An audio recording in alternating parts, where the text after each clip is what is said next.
Hello friends, welcome to Sahis healthy kitchen blogs. ఎలా ఉన్నారు? అందరూ బాగున్నారా? నేను బాగున్నాను. మీరు కూడా బాగుండాలని మనస్ఫూర్తిగా కోరుకుంటున్నాను. మీరు కనుక నా ఛానల్ ఫస్ట్ టైం చూస్తున్నట్లయితే సబ్స్క్రైబ్ చేసుకోండి. గంట సింబల్ ప్రెస్ చేస్తే మీకు పర్సనలైజ్డ్ నోటిఫికేషన్స్ అన్నీ వస్తూ ఉంటాయన్నమాట.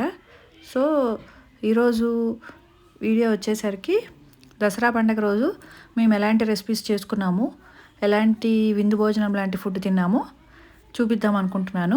అలాగే మీరు ఎలాంటి రెసిపీస్ చేశారో నాకు కామెంట్స్లో షేర్ చేయండి. సో ఫస్ట్ పప్పు, సొరకాయ పప్పు అనమాట. ఇది చాలా టేస్టీగా వచ్చింది. అలాగే గుత్తి వంకాయ కూర, ఇది ఆల్ టైమ్ ఫేవరెట్ కదా.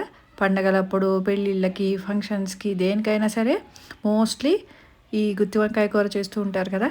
సో అందుకని మేము కూడా చేసుకున్నాం అనమాట. అన్నం, అప్పడాలు, వడియాలు ఇలాంటివి అనమాట.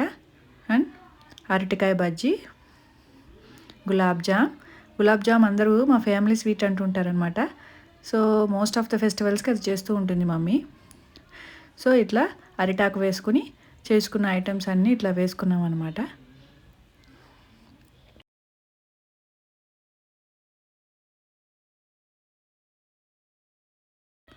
అరిటాకులో భోజనం తింటే ఇంకా టేస్టీగా ఉంటుందంటారు కదా. అరిటాకు ఫ్లేవర్ కూడా మనం తినే ఫుడ్లో వస్తుందని మన పెద్దవాళ్ళు చెప్తూ ఉంటారు కదా. సో అట్లా అనమాట.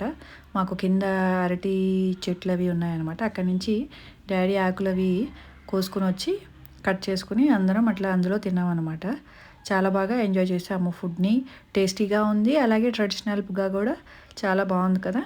సో ఇట్లా ఇంకా ఫైనల్గా నెయ్యి వడ్డించుకుని టేస్టీ విందు భోజనాన్ని దసరా పండుగ రోజు మేమందరం ఎంజాయ్ చేసాము.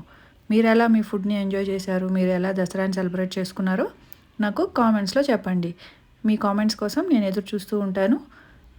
తప్పకుండా నా ఛానల్ సబ్స్క్రైబ్ చేసుకోండి. Thank you for watching. Please like, share and subscribe to Sahis healthy kitchen blogs.